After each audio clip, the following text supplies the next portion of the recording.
Y compartimos con ustedes un comunicado emitido hace cuestión de minutos nada más por la firma Prosegur sobre el primer recuento que hicieron respecto al dinero sustraído por esta gavilla que actuó en las últimas horas.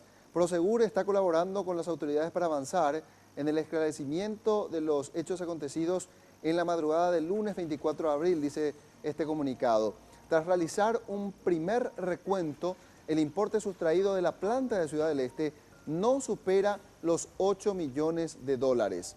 La acción del personal de Prosegur, así como las medidas de seguridad con las que cuentan las bases de procesado y gestión de efectivo, permitieron aguantar el asalto durante más de 2 horas y limitar la acción de los asaltantes.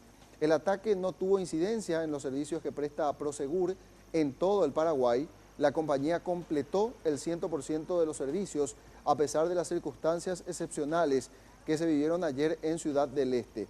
La colaboración con la Policía Nacional es total para prevenir y actuar contra estos asaltos. La compañía seguirá trabajando en esta línea para ofrecer las mayores garantías de seguridad tanto para sus clientes como para sus empleados, dice el comunicado de la firma Prosegur.